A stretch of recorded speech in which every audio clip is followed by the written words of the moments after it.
All right, everybody, welcome back to Build Better. Today we have the promised interview show that was supposed to hit last week, but I had my little snafu here, and I'm grateful to my guest today for being so accommodating, helping to reschedule and bouncing back without even flinching to the week after. So, without further ado, I'm going to bring my good friend Bill Reiman onto the show. Bill is the owner of RK Reiman Construction. He's down in Southwest Florida. We're going to get into everything he does, and I tell you what, this guy does a lot. There's way more than just a construction company. There's more than I'm going to even attempt to spit out here on this intro. So let's just jump right into it. Bill, welcome to the show, man. I appreciate you coming on. Yeah, man, I'm glad I could be here. If I would have told you that I wasn't coming back on because you had to rescue your son, I wouldn't be a very good person. So glad I could make it, man, and glad we can, make it happen. Yeah, well, you know what, and that's going to be a theme of this show, right?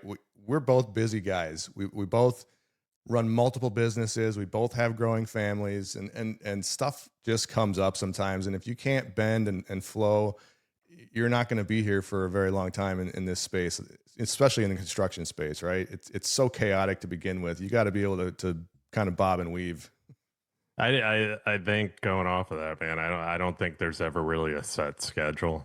Stuff like you Never. just said, you always got to kind of bob and weave and move and maneuver and kind of just go with the flow of the day. It can be chaotic sometimes. I mean, you try and make it as less chaotic as possible, but I mean, especially having kids, everything, being a dad, and also your work kids too, I call them, and dealing with everybody, the team at work, and then customers as well, man. It can be a lot, but we're a different breed. Let's put it that way. Without a question at all. So let's talk real quick about RK Reiman Construction, because that is, as far as I know, your quote unquote main gig still. You guys build friggin' amazing custom monstrous homes down on the coast, Marco Island, Naples. I think you have expansion plans probably up and down the coast. Yeah. Give us a quick overview about what you're doing there and how you got your start there.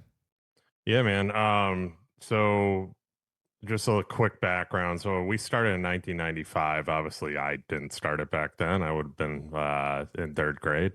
So I don't know, yeah, probably third grade, something like that. But family owned, operated business. My dad, I grew up in construction. I grew up around it my whole entire life. Grew up playing. My dad owned a concrete company outside of Chicago. So I grew up playing in his yard. He had trucks, skid steers, you name it. I grew up around it. Always had to work as a kid, and my dad was the type ex-Marine, came from nothing, kind of started his own thing, and really blew it up. I really enjoyed seeing my dad kind of elevate through the years with hard work. And as a kid, my dad was around when it mattered, and that's what always mattered to me. He was there for the sports games, stuff like that, but he always worked. I always saw that he worked, and he always made us work too. Weekends would come around, we're working. I remember as a little kid, I'd wake up on a Saturday just hoping he wouldn't come in my room, because I knew my Saturday would be ruined because I'd have to work all day, which was most Saturdays. And he would actually come in whistling I always forget how to say this, the reveal, that military song, that song. So, he would always come in whistling that, and he'd be yelling, time to get up, a little Marine, because my dad was a Marine. So he'd be like, get up, we're going to work. But fast forward to today, I always working, being a laborer, experiencing everything that I did, having to actually swing a hammer, having to actually, renovate a full house, having to actually do the work, put me in the position I am today, and then also never getting a business handed to me. My brother and I just became owners 3 years ago. So that just tells you, I mean, I'm going to be 40 here soon. So it just tells you how long it actually took for us to earn that. And it wasn't easy, but I actually don't complain about it because of the respect we have for the construction industry and our and how we do business, and we've kind of carried those standards on that my dad set that he made us do by cleaning job sites, making things perfect, and you know, moving the business forward. So, in a nutshell, very long story short, that's kind of where RK Reiman formed. 31-year-old company. I always tell people never had a lawsuit once in 31 years. We do things the right way. We take care of people.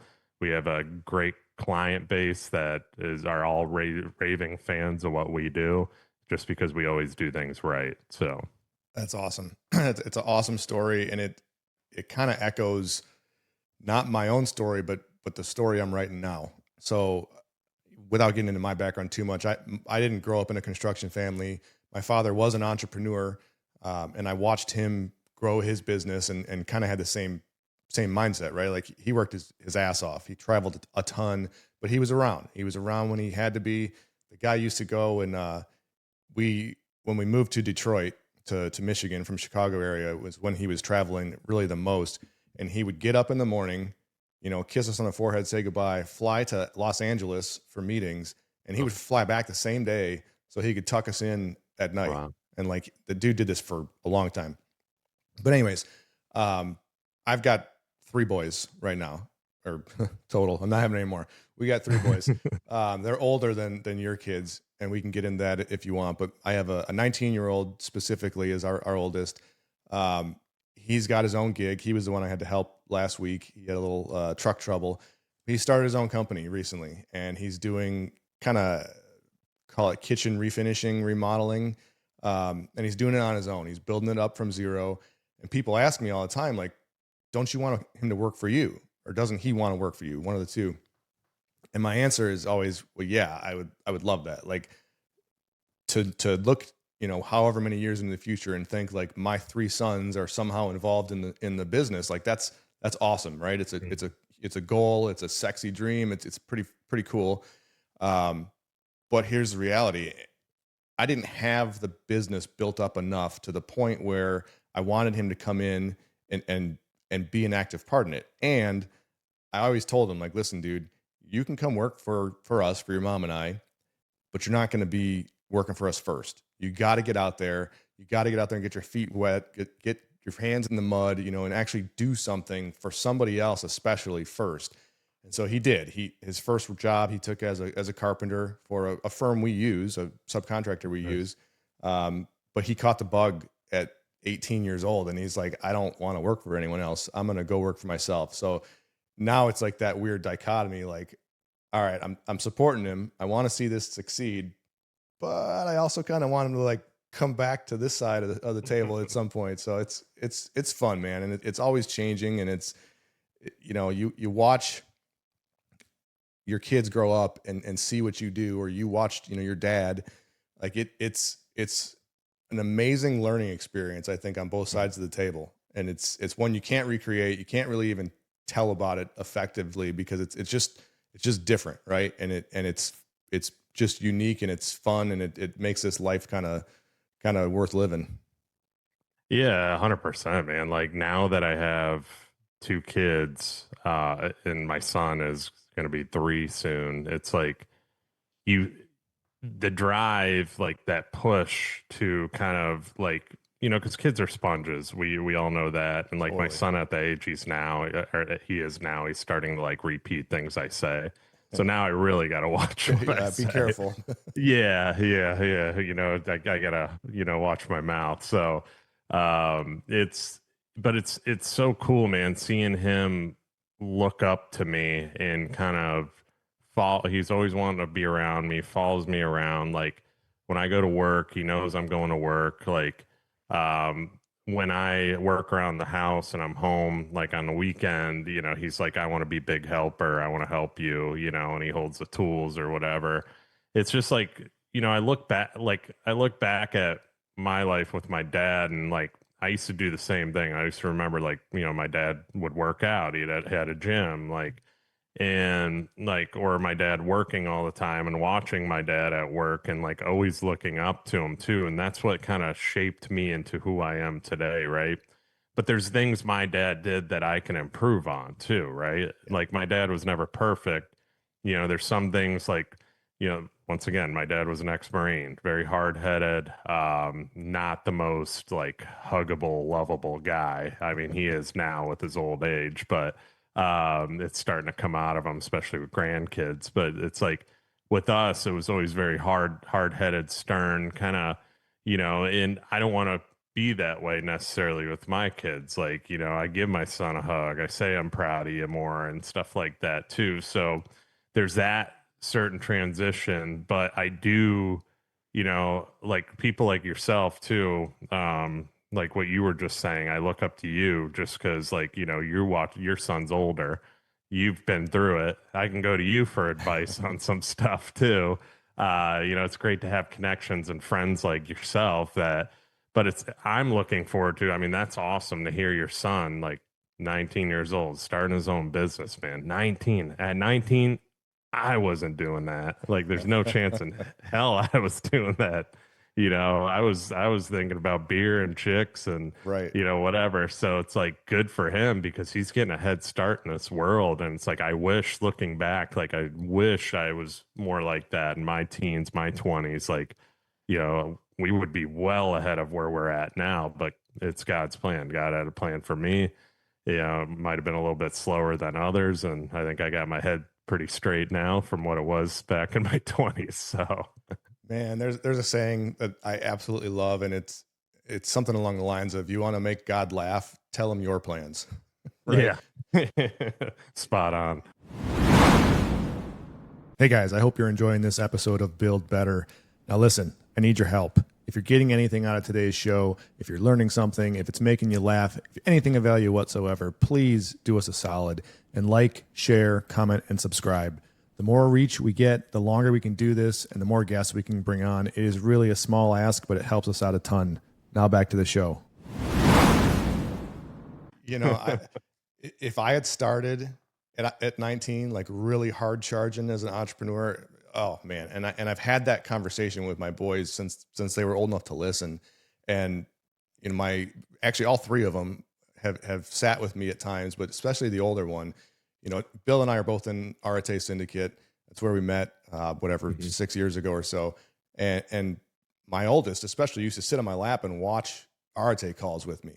And It's now awesome. you talk about, monitoring what you're saying in front of them. There was a period of time when like I was trying to mute the call, Mute Andy. when Andy goes on his tirades, but it got to a point, where the pirate comes out in all of us. And so it just got to be like, listen, guys, you got to be a chameleon, right? You got to be able to change how you talk, how you act, depending on who you're with. You can't talk to a client the same way you're going to go talk to your buddies. You're not talking to a prospect the same way you're talking to a kid on the soccer team. But anyways, it just, it was cool. And to now see him doing that, it's neat to see it. It kind of makes you wonder, like, where's this going to go? Right? How far can he actually take it? Cause circling back to what you said, if you and I started when we were his age, really going after it, there's no telling what level we'd be Yeah. at now. And I'm a lot older than your young ass, but there's no telling where we would be. And it's just fun to recognize, like, that's how this all works. It's all hard work. And that's going to kind of tie into what I wanted to talk about. And like I mentioned, I got show notes and I do all this shit for every show, but I was thinking on the way out here this morning, you do a lot. You do a lot more than just build amazing houses. Now that is respectful, and it is an amazing career in and of itself. And it's a career that most people could just hang their hat on and stop at that, right? And only do that. But let's talk about all the other stuff you're involved in. I started counting, and if I'm correct, and I'm probably not, I'm counting at least 5 different companies or different avenues that you're involved in, and there's probably more. So let's kind of go down that list a little bit. What else is Bill Reiman doing outside of RK Reiman Construction? Yeah, it's my wife sometimes thinks I'm crazy, but it's like I'm just built in a way where if I'm not doing something, like my mind and it just doesn't, I just don't feel good, right? And so I think that's where all these avenues come from. And don't get me wrong, like I fight. I was just having this discussion the other day. with my wife. Like I fight burnout, I fight all that kind of stuff, but there's ways around it without getting into that whole topic. But answering your question, I mean, I do real estate too. So I've been doing real estate for about 15 years now, licensed as a, about 15 years licensed as a, well, broker. I've been licensed for like about 10 years, but so I have my broker's license. I am now doing real estate with Serhant. Ryan Serhant, probably the biggest real estate Huge. personality in the country, if not the world. I actually joined up with a team called Naples Concierge Group. God's plan, big on that, how it all happened. Long story short, got invited to an event. The guy that founded Serhant Naples, Matt Shionis, was there. I went to middle school with Matt. Him and I started talking at the event. The rest was history. I joined Serhant, and before I know it, Ryan Serhant's texting my phone saying welcome. So it's just there's been a lot happening for me recently too, but real estate kind of goes hand in hand with construction. That's why I got the license. Like originally when I almost left RK Reiman because I was sick of being a laborer, getting underpaid by my father. Um, I was going to go into a sales job because I sold cars at one point, and then I didn't want to go back into that. This was after college. I was going to go work for, I was looking for a baseball team, football team to go do ticket sales, something in sales. Okay. Another long story short, my dad said, "No, I want you to sell our stuff. You don't have to be a laborer anymore. Go get your real estate license." That's how that all happened. Ever since then, I've sold multiple properties, probably multi-million, probably over 100 million in sale, well over 100 million in sales over the last 15 years. I think I sold probably 18 million last year in real estate. Uh, it, it's just something I enjoy. I love homes, but I could do a lot more.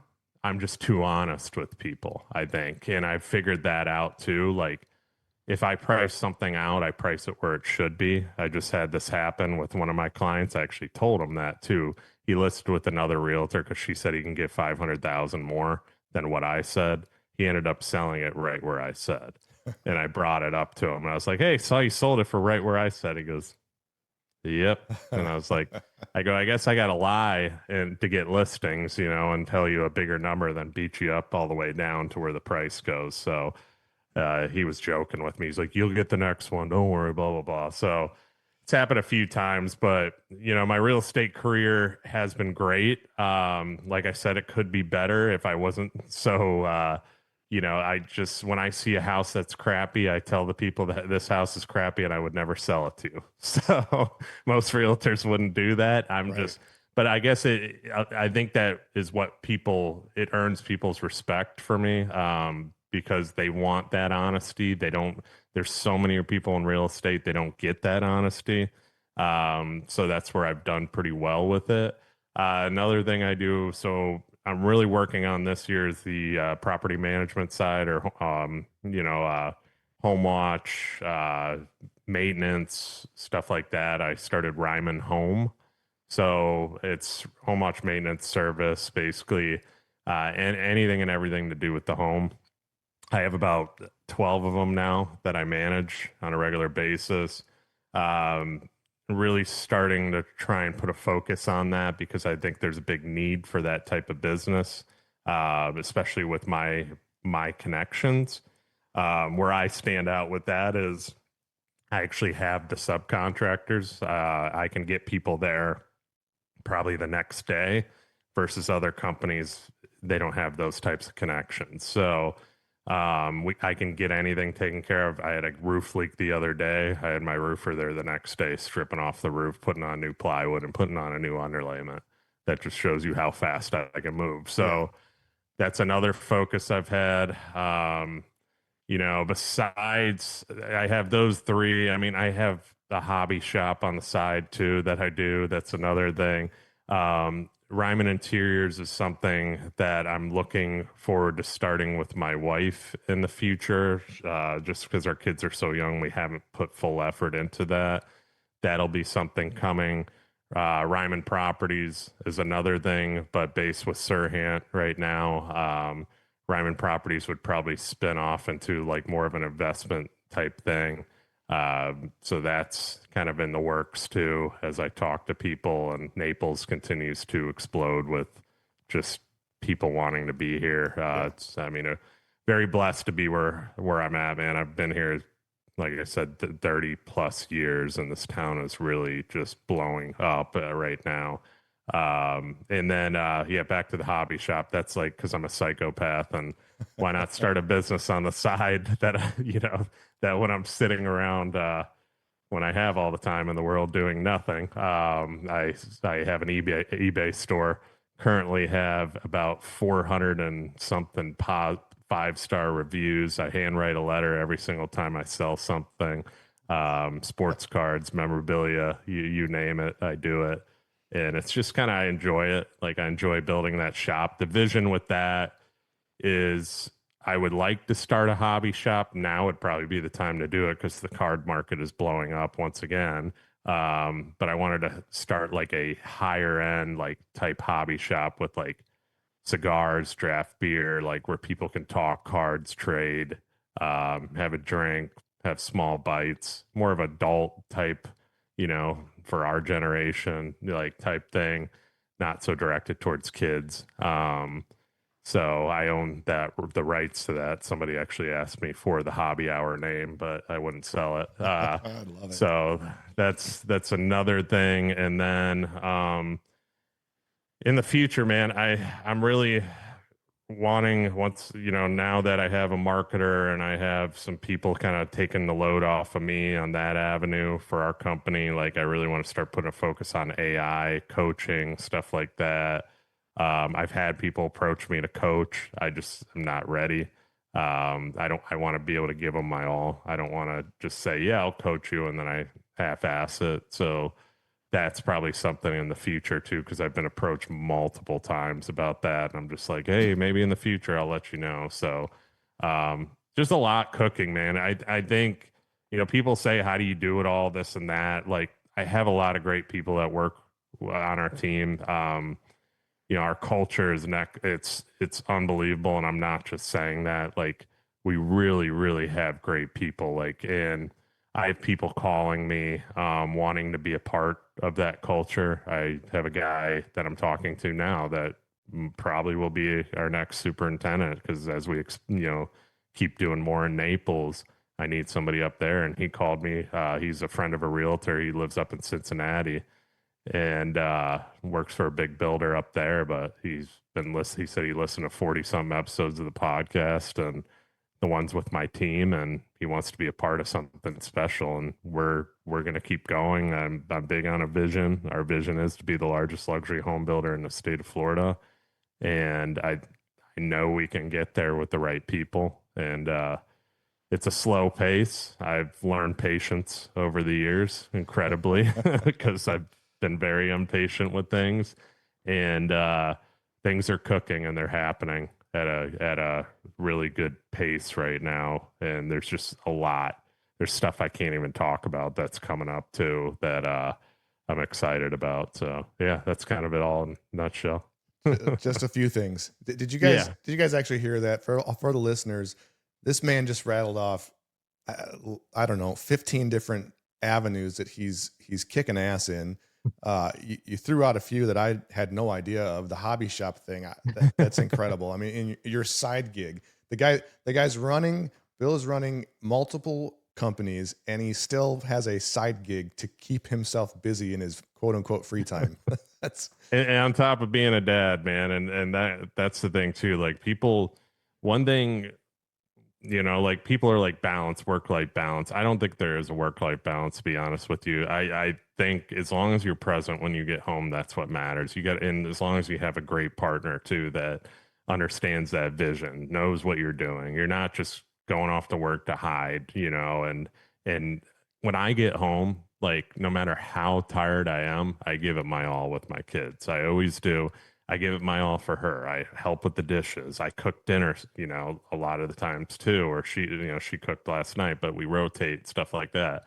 like it's all how it's a partnership, man. And that's balance to me, to be honest, is like, because I think, like people would hear this and they're like, there's no way he's doing all that with the kids and this and that. I really am. Like, yeah, I may have an hour and a half with my kids before bed at night, but when I'm here on the weekends, I'm all in. Mhm. Yes, I work Saturdays. I do because I do home watch. That's when I typically go check all the houses every Saturday. But like I'm back by late afternoon at the top at tops by noon because I leave early in the morning. So it's like you put in the time that you can. Like people are all like, yeah, I don't have the time. I don't have the time, and that's the one thing that drives me insane is I don't have the time because like I used to run my own marketing, my own on top of the podcast. I didn't even bring up that I do a podcast too. So like I used to manage that, edit that, do all my videos for promos myself.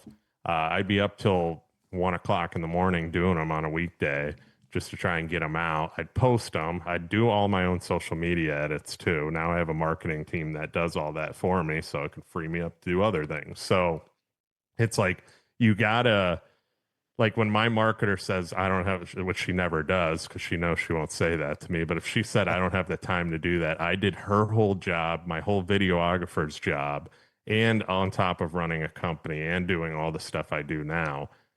And I never complained about it. That's what gets you to where you are. You find the time. Like there's enough time in the day or the next day. It's all how you delegate it to get things done too. And there's prioritizing things too. My clients are number one. They call me, I answer, I take care of it, and then the rest comes, or my wife calls me, of course, that's number one, so, or if she's just calling me to chat, I say, hey, I'm busy, what's going on? So, I mean, it can all be done, man. I just wanted to throw that out there because that's one thing I think a lot of people talk about is, that fine line of, time and how do I deal with my family and how do I deal with work at the same time? Time is what you make it, man. And I've always known that. I actually credit my realization though for actually figuring it out from the first time I did 75 hard. Mm, Because yeah. it really pisses me off when people, I don't care if you want to do 75 hard or not. You choose your own path in fitness and in life. But when people talk to me about it and they say, "Oh, I could never do that. I don't have enough time." I will get fiercely angry. Like that's bullshit. Yeah. Because I don't know if I do as much as you or as many different things as you, but I'm on the same path, right? Oh, Between yeah. between Carrie and I, we've got 5 businesses that we run. We're actively starting more. We have children obviously and family life, um, and we're always adding and adding and adding. And it's not the busy culture nonsense, right? It's not just all these, you got to have 30 streams of revenue by the time you're 45 years old or you're never going to make it. It has nothing to do with that. What I think it is for us anyways, as parents, you always want to provide a better life for your kids than you had, right? And I had a great life growing up. Like I didn't have a hard time. My parents were always around. I didn't want for much. I mean, I told them I wanted shit they didn't give me, but I didn't like have to struggle like, on that end. I created the struggles that I went through myself by being an idiot. So, but I want to build what Carrie and I are building for our kids is not just a construction company. It's not just this one space. It's a empire. We are Mm, building the Vetter empire, and to do that, like you got to have that mindset, but you got to have your hands in a lot of different things, and that's what we try to do. And you know, the 75 hard thing though, like time is what you make it. If you mm-hmm. can't figure out how to squeeze 5 relatively menial tasks into any given day, you're fucking something up, Yeah. right? You're spending your time doing dumb stuff, and I think that's part of what society has led to. And I don't want to go down a rabbit hole too far of like societal issues, but you know, if you spend all day scrolling on social media, no, you probably don't have time to go start a business or to go, manage properties or to do media. You probably don't because you're wasting your time that you have. And the only thing I know in this life is that tomorrow is never guaranteed. Mm, So I have made a conscious effort for the last decade at least to to truly live every day as if it might not, or if it might be my last, right? If I died today, if I die the minute I turn the recording off of this podcast, I want to know that I've got stuff in line, that my family's taken care of, that this empire we're building can actually start to continue on its own, right? And that's in our world anyways, that's where we're aiming for. And I applaud you for being as young as you are and recognizing that. And it's crazy to me when people just they write it off. They say, well, Bill's crazy. He's just built different. Matt's nuts. He never sleeps. I do sleep. I sleep really good at night. And I do a lot, right? And it's an interesting conundrum in this world we live in, I think. But back to you, because this is your show. How about Reiman Media? I want to talk about that because this is now going to turn into a master class for myself, because you just hit on a few things that I've been dealing with. So you mentioned that you used to run the podcast all on your own. You chopped it up, you edited it, you posted it, you did all the shit. Well, I'm in that phase. I was on a different podcast with Dylan, and actually that's where you and I met. Dropped out of that for different reasons. This Build Better has only been in existence now since January of 2026. And I am the guy. I am doing everything. That's why before we really started rolling here, my soundboard crashed. Like, I'm the guy that's got to figure out how to fix this shit. And I chop it up, I edit it, I will post it, I do all the assets, and I'm not complaining at all. But I want to know how you went from doing that to figuring out, like, okay, maybe this podcast isn't just something stupid. It's not just a waste of time. Now I'm going to start investing real dollars by putting a team behind it. When was that realization? How did that happen for you? I think it was, man, I'm trying to, probably over a year ago now, actually, is when we built the studio. And then about a year and a half ago, I invested in a videographer. I was tired of kind of getting subbed out for videographers, to be honest, just like, freelance videographers. The problem was with construction, there's always so much going on that it's like, hey, man, I need you here. I can't be there for 4 days. Like, you're missing a concrete pour. You're missing, like, I need you there now. So I put out an ad on Indeed. This is when it all started. Because my wife, we had the baby. She used to be my videographer. She would follow me with my cell phone. Okay. And I had a cheap mic at the time, but I would still edit. And I'm like, we're at a point now, I think, when I really fully got the reins of the business too. And, like, going back in the story with my dad too, my dad's got all the trust in the world for me now. Like, he's seen me grow this thing bigger than it's ever been. And my dad came back into the business for a brief second just because we needed help with something. And it was kind of annoying when he was back in the business because he's so old school. He didn't really know how things are running. But it was actually a blessing that he came back into, because he saw, like, everything that I've set up and done and how everything's running, how it's running smoothly at a great, like, just, it's like a machine now too. So fast forward, that's when I was like, hey, I have two partners, my brother and my dad. I said, hey guys, I'm hiring a videographer. And they're both at the point where they're like, you do you. We trust it. Trust what you're doing. That's awesome. So I hired a videographer, one of the best things I did. He was great. He would set up everything for, like, he would edit, he did everything. He took all that off my plate. Then the podcast I was like, you know what? I want to really focus on in person, like you are too. I've been doing national for a while, 300 and something episodes of The Real Build now. But I really like to get some people in town and in a setting like yourself and how you have it. So I built a full on studio, thanks to the help of Brian Hess. Shout out to him. Brian Hess had a studio in Pittsburgh, has a lot of success with One Team Media. So Brian kind of helped guide me on my setup. Mine was a little bit less expensive due to my connections of my trim carpenter and so on. Right. So my desk was hand built, and same with my shelves, everything in that studio. But that's when the next kind of phase of the podcast really took shape, was building that out, having a professional setup, bringing people in, and they're all like, wow, this is legit. Like, there's nothing in Naples like it. and so that transition, that was an investment. Spent a lot of money on that studio to do things right. I just knew I would get the, eventually, it just, everything, I'm big on long term, right? You're gonna get the return. I mean, in business, you used to just hold on to the money and this and that, but like doing that, you got to reinvest, you got to pour in. And what's modern now? What's taking off? Podcasts, media. You got to get in front of everybody. I've always been a leg up on that. I think I've been doing media for the last 8 years, nonstop, and doing it myself, and then transitioned to now where Reiman Media has kind of taken shape. So answer your overall question, man, the best thing I did was the initial videographer, getting him, because that took a lot off my plate on the editing side, because the editing was the longest. Yeah. But and then also teaching him to kind of manage the switchboard and be behind that camera as well, or behind the recording as well too.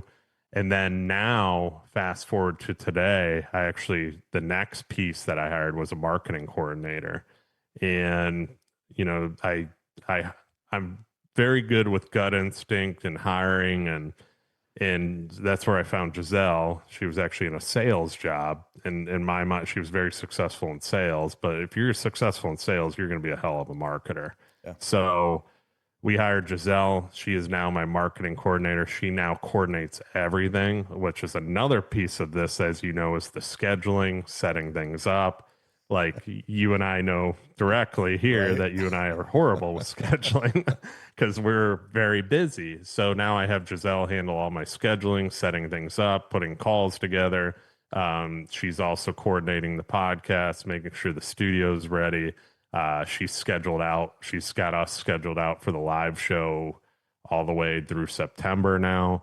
So I have consistent guests, where before I was the one having to chase the guest, but I should put it this way, find the time to chase the guest. Right. And that would lag, and it'd almost be like, I'm waiting. I'm like, to the last minute, then, I'd find somebody and get somebody on real quick. And then that would be the post for that week. So now she's kind of, with the live show, we're good, we're way extended out, and then now with the national show, she's really starting to kind of do those in betweens too, because I was still handling that. But forming that into, now we really have a good grip on the media side. I have a new videographer now. He pumped out 5 videos yesterday. Like, the Wow. dude's a machine, a beast. Like, and it's just like, now having him, he's revamping the podcast, doing this. He's going on YouTube. Like, our YouTube was just kind of sitting stagnant because that was a lot of work and it takes forever to download stuff on there. So he's working on that because he specializes in it. So it's like finding those pieces, and actually, as a business owner, like investing into the business and back into the business. Like, we do a lot of jobs, but we have a lot of overhead. We have a ton of overhead right now. And that's what pushes me to continue to grow and continue to expand, because I got so many really good people that are going to be more than what they are. I don't just hire people to stay stagnant. I don't hire a superintendent to be a superintendent. I hire a superintendent to be a project manager, district manager, statewide, GM, whatever we go, like, as we keep growing, they keep growing. Like, that's the vision.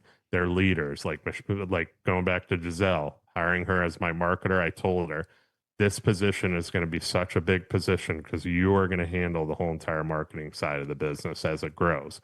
You are creating this with me. That's awesome. So it's like, finding those people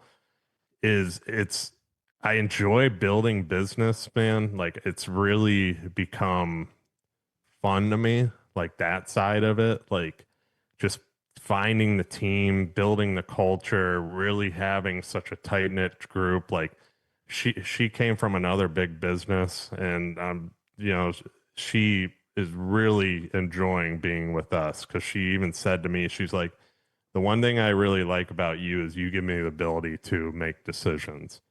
That's Like, huge. she's like, you give me the ability to actually, like, have a voice here. Like, that's why we have a new videographer, is because of her. Okay. And the guy we hired is because of her, and obviously myself. I make the overall decision, but the guy that we hired is killing it. Like, and he's only been here a week. And it's like, so my advice, like, I know where you're at. I was there, man. I know how big your company is. I would invest in the next chapter. Probably my start would be a videographer, or just go into a marketer that can edit also. I mean, most of them that can't, but I would just find that guy that can be an editor, because once you do it, it's like such a relief, man. Because I used to come home, like, I'd be with my son, and then he'd go to bed, and then I'd open the laptop. Oh yeah. There was no like relaxing. There was no anything. It was open the laptop, start editing the audio, start editing the video, I got to do clips for tomorrow. Yes, you have AI and stuff that can help you clip it, but you still got to edit them. Doing an Opus clip still takes some time to do, because they don't chop it up perfectly. So Right. it's like, I think where you're ahead too, I want to point this out, is that you've done it all. So it gives that marketer and that videographer respect for you, because I know it, like, because we've done it for so long. Like, I know how to edit. I know the time it takes. Like, I know like how, and I'm pretty decent editor by now. Like, so then that sets the standard for them, because if they're Yeah. taking long and dragging too as a videographer, you're going to be like, what's taking you so long, man? Yeah. Like, or here's the expectation that I did this. I did all of this, so I know how to do it. Like, here's how I want it. So best thing you could do, hire a videographer to start, like, in-house. Like, don't do any of the freelance guys. There's a million of them. They'll charge you $1,500 a video or whatever they try charging, which is insane. Like, get a guy, pay him hourly. There's a lot of guys out there that want to be a part of something and have a stable job, because freelancing is not stable. Right. So Right. That's great advice, man. It's something that I've been gearing up towards, or inching towards, very slowly. But you hit it kind of at the end there. Part of my hesitation in hiring out those roles was everything I've ever done. Like, I want to be the in-house expert, at least to the point when I can go then and teach people and help them grow and show them how to do it, show them the standards, show them what I want. And I've always felt like if I can't do it myself, then I don't even know if they're doing a good job, right? If I just hire people, and that's kind of stupid mindset, because no, now it's not though. And sorry to cut you off there, no, but it's like, it's really not, because like, I hold them to such a high standard. Like, if I have a high standard with my houses, like, in how we build them and the finishes and the quality, I expect the same with video. for sure. And that's why we have the new guy now. And it's like, I expect a high standard on the color. I expect a high standard on the match to the music, the cuts, the transitions. Like, I am so picky. Like, we you get busy, and that's what having, like, Giselle knows my, like, standard now as my marketing coordinator. She knows my expectation, but there's still where I'm critiquing what she's doing too. you know, when we had a lag without a videographer, she put out this one video, and I give her a hard time. It's god awful. It's on my social media right now.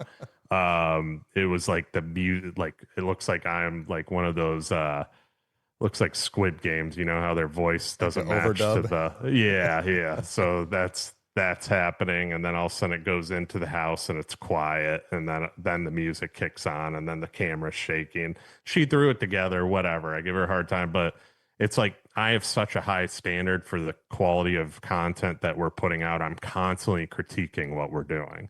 So, like, with Ty, my videographer now, like, he's put out a couple of things, and I critique every single time. Why? Because I know what that expectation is. I did it myself, but on top of, like, I see other stuff. I know those cuts, those transitions, where things should be, to where it's like, I expect us to be that very high quality professional, no matter what the content going out. The color's got to be perfect. Everything's got to be, dialed in, even if it's a fun video too. Like, so I think you're in a good place, to be honest, where it's like, I wouldn't wait, man. Like, it's in one thing too, like, you figure out what you want. Like, you might hire a guy to start, might not be the perfect thing, but there's always that teaches you, like, all right, what do I look for in the next? It's just like business in general. Yeah. So now the new guy I have is 10xing the guy I had last time before. And I loved the guy before. He just wasn't producing. And there was some stuff too, he showed up late, blah, blah, blah. I didn't hold on to our Reiman standard that we have as a company or our core values. But it's like now the new guy is just phenomenal. And I'm able to coach and critique him to make him better. So Well, I love it, man. I think teams, building teams and teaching teams and breathing that culture, it's the name of the game. It's how you're able to do as many things on your list as you are. It's how I'm able to do the same. If you want to go fast, go by yourself. If you want to go far, you got to build a team and bring them all with you. Yep. Bill, this has been fun, man. You and I, we say this every time we chat. Like it's just like hanging out with a buddy. We could do this for hours. I know you got shit to do. I got shit to do. Where can people find you? Yeah, I can't. This flew by. No, I appreciate you, man. I appreciate our friendship, and I will definitely keep doing this again. Having you on my show too. It's always fun, man. Social media, I'm everywhere. You can Google my name; it'll pop up. I'm on every single channel there is. We have a YouTube channel, Reiman Media. Podcast is called the Real Build Podcast, and then my main social media is probably Instagram. TikTok, I'm there too, but Instagram is I'm Bill Reiman. So the letter I, the letter M, then Bill Reiman, since somebody has Bill Reiman and he doesn't use it. Still message that guy and he won't give it to me. But so anyway, yeah, you can find me in there pretty much everywhere online. Guys, go follow Bill and everything he's doing. I can't say enough, man. This has been fun. I'm going to go and sit in the other room here and edit and chop this thing up and think about what it would be like to have a videographer here with me. So, Bill, it's been a pleasure, man. It's been fun as always. And until next time, guys, we're out of here.